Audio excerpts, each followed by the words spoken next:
Very pleased with our win over Mississippi State. Pleased with the work ethic of our coaches. Yeah, not well. Just hold on to it. You got it, man. Tell me when you want to turn it off. Pleased with the work ethic of our football team and our coaches to go on a road win. Obviously, we used 2 years ago as a motivation. We were not going to let that happen to us again. On offense, 0 turnovers, 36 points, 15 explosive plays. On defense, 3 turnovers, which I thought was the difference in the game. Well, it was 2.8 yards per rush. These guys want to be a running football team, especially their quarterback. And Colin Hill was the second leading rusher in the SEC. I think we held them to under 50 yards. A great job by defense. 75% win on the third down. And on special teams, our punt average was almost 47 yards. Just flipped the field. We did a phenomenal job. Now on to Auburn, as we know, a big football game for Louisiana State University in the state of Louisiana. And I know the Tiger Stadium is going to be on fire at 2:30 p.m. Central Standard Time. We're going to need them as a winning edge, just like we did against Florida, just like we did against Georgia. And I know our fans are going to show up early and be ready to go. We count on them. A little bit about Auburn. First of all, they're a very good football team. They're very well coached. We know a lot about them. They know a lot about us. These last couple of games have come down to the last play. It's going to be a war. It's going to be a great game. A lot of those guys that we recruited, a lot of our recruits they recruited with all their coaches, be a typical great SEC matchup on Saturday afternoon. Offensive spread led by Gus Malzahn, a very good play caller, very good coach. 7 returning starters, 36 points a game. The big thing is they're averaging 240 yards per game rushing. This is the best offensive line that we're going to play so far this year. 5 returning starters. They're experienced. They're very well coached. They're tough and they're physical. On offense, Bo Nix, their quarterback, we all know Cam Martin, the running back. Wide receivers are very good. Seth Williams is an excellent player. On defense, the best defensive line we have seen so far, led by Derek Brown. I remember going to recruit Derek Brown, and he stood up in the doorway and he filled up the whole doorway. And that's the type of player he is, a mountain of a man. I'm glad he stayed. Really is good for college football. And he's probably going to be a top 5 pick. I recruited him. I wish that man the best of luck. Obviously not this Saturday, but I'm just good to see him playing very well. Coach Steele is a close friend. I'm glad to see Coach Steele. His defense doing very well. Very happy for the job that he's doing. Marlon Davis is another guy we tried to recruit. Has 6 sacks this year, 18 quarterback. Hurry is very disruptive. Jeremiah Denson, strong safety. Number 20, leads the team in tackles. Kevin's a 4-3 guy. He's given only 17 points per game. 94 yards rushing, 225 passing. Doesn't have to blitz much because of the rush he gets from his 4-man rush. On special teams, they're solid with a lot of speed. We're looking forward to this week of preparation. We'll go through the process. Today's Tell the Truth Monday. There's a lot of things that we need to correct from the Mississippi State game on all 3 phases. I do believe our team is going to be hungry this week. They know the magnitude of this football game, but they'll be ready to play. Any questions? You mentioned the defensive lines best y'all seen yet. I mean, Florida was that. In what ways does Auburn do things differently that make it difficult to block their front? You know, you look at a guy like Derek Brown, who's that big and physical. Nobody that we face so far has been that big and physical, and he's very, very disruptive. They put him in a 4 technique. They put him in a 3 technique. He's hard to match one-on-one. You have to double team him, but you know, Marlon Davis is a good pass rusher. These guys get most of their rushers with a 4-man rush. They can stop the run and play 2 high safety. They're very physical. Hey, Coach, Sadiq will play this week. Yes. And how's Deculus doing? And Texas doing okay. He had a minor injury. He might be held out of practice today or tomorrow, but he should be fine. I just want to ask you, you challenged those guys in the preseason to be more consistent this year. Is that the challenge again this week, that they'll have to play their best? No question. You know, last year I thought they played pretty good against this group, and we got to do it again. And just like we challenged them against Florida, it's going to be led by Lloyd Cushenberry. We're going to have to play great on the offensive line this week. Yeah, talking about the offensive line. How far along is Ed Ingram as far as in shape to get in a lot more snaps? Is he almost to the point where he's going to play a lot? Yeah, you know, Ed is, I think he's in good football shape right now. His technique right now, he's a little over aggressive. And, he wants to maul everybody, which is good. He's a good run blocker.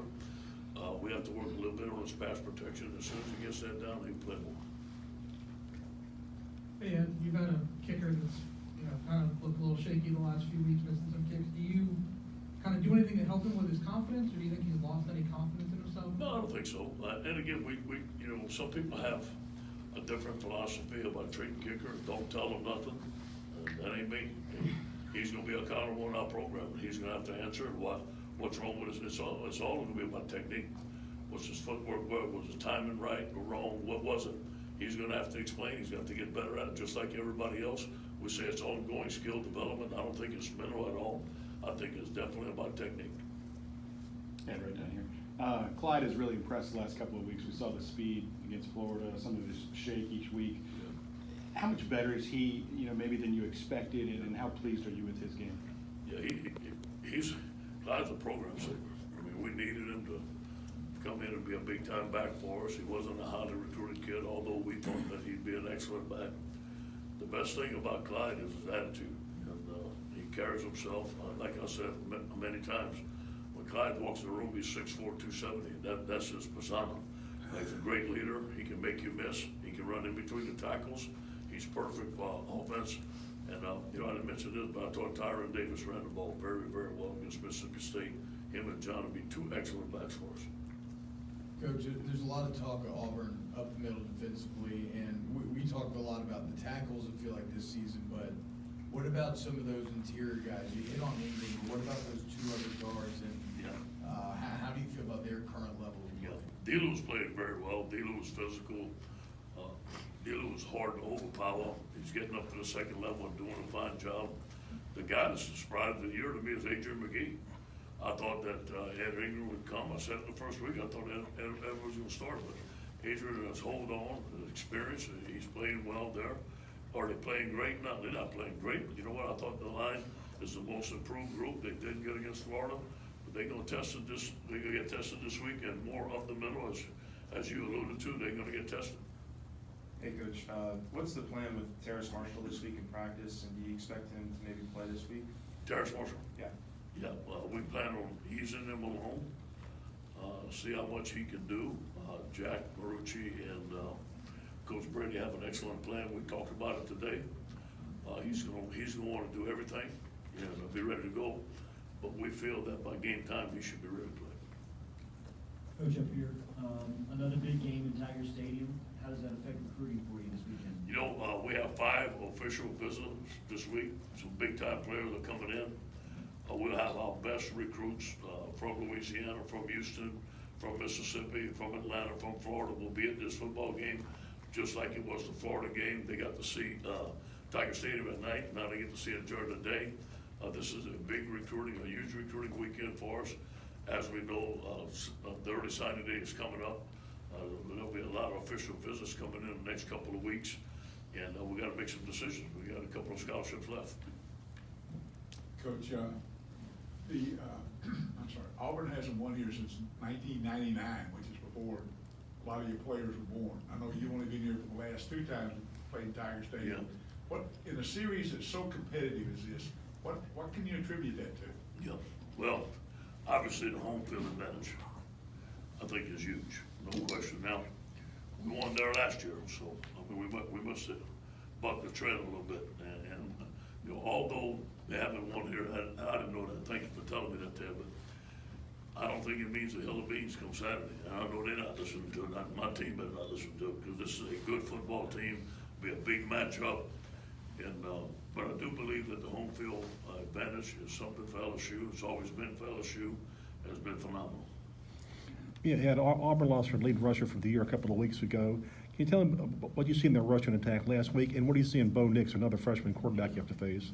Yeah, first of all, we recruited Bo. That is a great player there. He's a great character. I think he's going to be an outstanding quarterback. Obviously, he made some mistakes against Florida under some pressure. Their running backs are good running backs at Auburn, or they're great running backs at Auburn. The one that got hurt could have been a great running back. These guys are good running backs. They're not as productive as the other running backs that they had. I think the thing that makes their running game though is their coach, his schemes, his formations. He knows where to hit you, and their offensive line. This is a better offensive line than we played last year.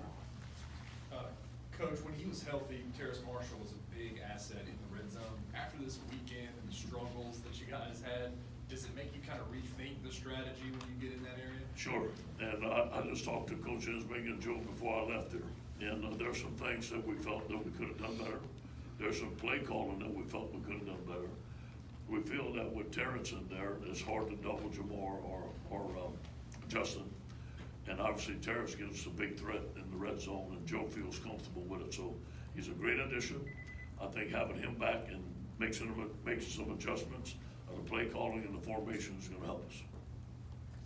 In what ways does this new offense and the way the wide receivers are given a lot of, ability to do things, does that help against this defense since they don't have to rush as many? It seems like they have more back there to protect against your talented receivers. Yeah. You're talking about our offense versus Yeah, how our much defense? does that help with that? Well, here's what's gonna happen. If we're gonna run our offense, okay, we're gonna have to five-man protect. That's an offense. We're gonna have to five-man protect. That means someone's one-on-one with Derek Brown. It's gonna have to win. Now, if we can do that, we're happy. But if we can't, we're gonna have to make adjustments, keep a tight end in, keep a back end, chip, or whatever it may take. But we wanna get five receivers out all the time, and that gives Joe obviously a better option, gives us a better option. When you spread guys out, they have to declare their man on zone. It's hard to disguise, and it gives us a better look on it. So it all starts with protection. If we can beat those guys one-on-one, we'll be fine. Hey, Ed, right here in the middle. You saw Wisconsin last week. They're supposed to play, playing Ohio State this week. Last week they overlooked Illinois and got beat. Yeah. Is it almost a positive that obviously you have a huge game coming up in 3 weeks, but that Auburn's a top 10 team? They're not some team that's under 500. Is it almost better for your players that you're gonna have their full focus because there's obviously some massive games coming up in the next few weeks? Yeah, and some of the stuff that you're saying is right for most teams. But I think with this team, they're so focused in on the task at hand, and they understood. They made some goals, and we talked about some things before the season where we want to go. We're right on track, and this is always about LSU. It's about the LSU standard of performance. Now, does Auburn have our attention? Heck yeah. Is this a great rivalry game in the SEC? Yes. So whatever's down the road is gonna wait down the road. But this, Florida was a big game, right? Well, Mississippi State was a big game. And the more you win, the bigger they're gonna get. So this is a big game in Baton Rouge. That means a lot to our football team. And I don't think at all that they'll be looking past the open date, whatever, down the road. Coach Tyron Davis-Price looks like he's giving you some power in the running game, a guy that opposing guys don't want to tackle almost. Where's your confidence level with him as opposed to the beginning of the year to give him more carries? Very high, very high. He's learning the offense. He's getting in his groove. He has some confidence. The last two touches he made, that touch against Florida, and that touch he made against Mississippi State, were very impressive. And the thing I like about him is one cut and he's north and south.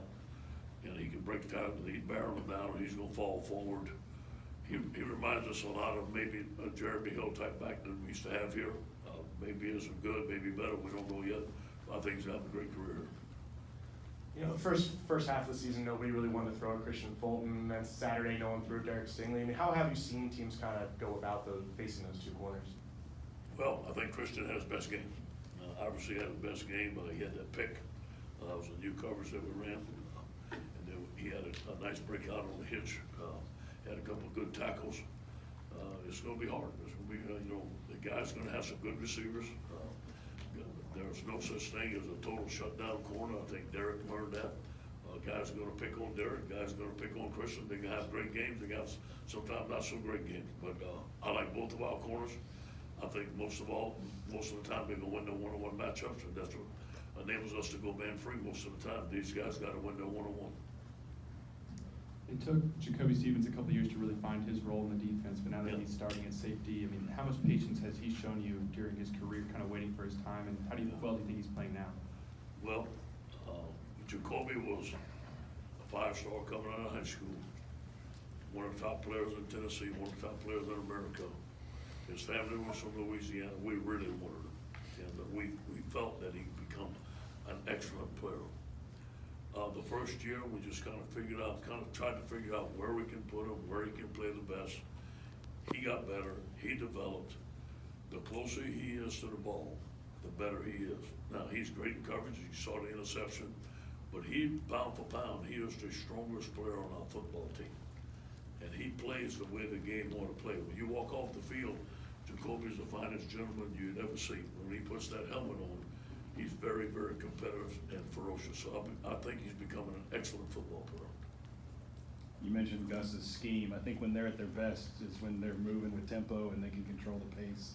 How much do you have to prepare your team for, because they're kind of a start-stop with that. They don't throw it at you all game, but then they hit you with it. Yeah, we're gonna be ready for it. We're gonna be ready for all types of tempos, but when he makes the first down, it's very fast, about as fast as we've seen. Now, we've seen some fast teams, so we're able to be able to match those guys. We finally have a defensive line that we feel like we can rotate. We have a run game that if we need to keep the ball away from them and run the football, hopefully we can run the ball and slow down the clock a little bit. So we have several mechanisms that we've done all year. We just have to get in the game and see how it's going. If our offense can score fast, you gotta let them score fast, but we need to control the ball, we need to control the football. Goes back up your kicker. He is a freshman who hasn't had to be in a pressure situation yet this year.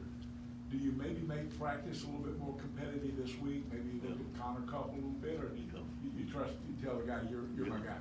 I'm still gonna trust him that he's our guy. But we're gonna have a plan that, if he's not doing well, we may go for it. We can give us, put the ball in his hands or Joe Burrow's hand, you know what I mean? I know what decision you'd make right now, you know what I'm saying? So, we have options. We can go for it instead of kick a field goal, which sometimes is better. Connor Copeland's not ready to be our kicker yet. We believe in Cade, so I'm gonna stick by it.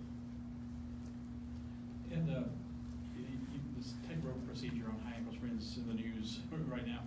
Y'all had that with Glenn Logan earlier this year? Yeah. How do you think that went? How do you make a decision to go with that procedure or to let that injury heal, which obviously takes a long time? First of all, Jack made a great decision, obviously. And we talked to his mom, and it's a high ankle sprain. And we felt that with the tightrope procedure, he could come back in, I guess it was 4 weeks. 4 weeks. And that's what Jack thought, that he'd come back in 4 weeks. And again, he came back in 4 weeks. Maybe a high ankle sprain would go 4 to 6 weeks. And so we felt that was the best for him, and it worked for Glenn. Coach over here, a couple of things. Joe, last year in the Auburn game, you were down 8 points in the fourth quarter, and he hit that big pass, and then he took you on the drive. Do you think that's the game where the guys really totally bought into what he was doing, one, and two, I don't want you to think I'm nuts when I ask you this question, but are you surprised about all the tension, him getting his pants pulled down in the game has gotten? Well, first of all, that was a good play. And I believe Derek Dillon with 71 yards, and Auburn had a little momentum at that time, so I think the kicker got most of the credit for that game. I think the game that, obviously we started believing in Joe, but the game that Joe won the team on was the Georgia game. No question, that was his team, and I thought he felt more comfortable, and you can see him playing better. As far as the other thing, I think it's a good thing in college sports. The guys have fun. They make fun of me. I'm glad my pants didn't fall down. But this college sports, the SEC, there's no private moments anymore. That stuff happened. Obviously, it was an accident, and I'm sure Joe would like to forget it, and so would we. Coach, 16 of the last 19 meetings between LSU and Auburn have gone to the home team. Just anything in your mind that sticks out and why the home team has had success in this matchup? Yeah, home team advantage. I expect it to happen again. It's a winning edge. And the crowds are great. This is a big rivalry game between Auburn and LSU. Our fans love it. They'll have a good show, and plus, but the athletes that they put on this field, there'll be a lot of NFL draft choices on both sides of this football. So it's a great matchup. Home field advantage. I think the crowds get fired up for it. Maybe that's the reason. And what is Thad Moss brought to this offense, both as a blocker and in recent weeks as a receiver? First of all, Thad Moss has brought tremendous leadership to our football team. He's a young man that transferred here, didn't know anybody. I think he's made some of the most mature decisions that I've ever seen in a football player. I'm very proud of him, that's why I named him team captain. He struggled a lot, he had a lot of injuries, but he stuck with it. Now he gives us a blocking tight end and a pass catching tight end, very athletic. He's very smart, we can do some things with him, as you saw, we chipped him on the way out. Steve ran the play twice in a row. Those guys didn't understand how to cover it. Obviously, he has some good genes. He has a lot of pressure on him. He's a great young man, so the more we can throw to the tight end, the more it's gonna open up our wide receivers. And I think the tight end down the middle puts a lot of pressure on the defense of covering the tight end down the middle, especially when you have some receivers on the outside. Coach, I know you said earlier in the season that the rankings don't matter until the college football playoff ones come out, and we're about 2 weeks or so out from that. So just what is your current record against a schedule that's gonna have already 3 top 10 teams say about LSU being one of the top teams in the country? Yeah, you know, we're gonna let that speak for itself. You know, that, we got Auburn ahead of us, they're in our sights. That stuff's out of our control. But what we can control is what we do today, and how we practice and how we improve today. There's a lot of things we have to improve from the game of Mississippi State. Our guys respect Auburn, our coaches respect Auburn. There's extra work being done in the office. There's an extra tempo the whole weekend. You know, this is gonna be a great battle between some coaches. And there's a lot of great assistant coaches on their staff, a lot of great assistant coaches on our staff. So there's a lot of stuff going into this game that we didn't even think about that stuff. And on that, I mean, I'm sure all the games feel like big ones, but for you, this will be your 11th at LSU top 10 game that you've coached in. Yeah. What do you lean on in your experience, those that advise you, those, I don't know, just to prepare for these as a coach, as a manager, of players? I don't prepare any different, to be honest with you. Top 10, low 10, whatever, it's a football game at LSU, you gotta win. So I go through the whole week just like our guys, we go through the process. I don't change whether the record's great, whether the record's bad. We focus on our task at hand and we go after it. Coach Orgeron, the penalty on Stevens after the incomplete pass, Say again? the penalty on Stevens down Yeah. there inside the 10-yard Yeah, line. yeah. Are you concerned about, you know, because some of those things are kind of Yeah. marginal and they Mhm. might decide a game at Yeah. some point, thankfully that one didn't. Yeah. And how do you coach a guy to, Yeah. you know, handle that Yeah, situation? well, we want to be aggressive, we want to play tight coverage, just like roughing the passer. You want to rush the passer, and there's some times where you can't pull off, and those are penalties of aggression. You know, Derek checked for today, we're the least penalized team in the SEC right now, so I'm not gonna get our guys for aggressive penalties of aggression now. Pre-snap penalties and stuff like that, and stupid penalties, we don't want, but yeah, we gotta let them play. Coach, the new overtime rules came into play the other night with North Carolina and Virginia Tech. I don't know how much you paid attention to it, but were you in favor of the way they changed that, and just any other thoughts you might have? Yeah, well, I'm in favor, I think it's better than it was, obviously, when we went through it, last year. We shouldn't have did that to those kids. I mean, we played an extra game. So I'm in favor if it's shorten it up, for sure. I know what the new overtime rules have forced us to do, like today we have 2-point play period, and you gotta have more 2-point plays for sure, and gotta know how to defend them. All right, Coach. That's all the time. Thank you, guys. Thanks.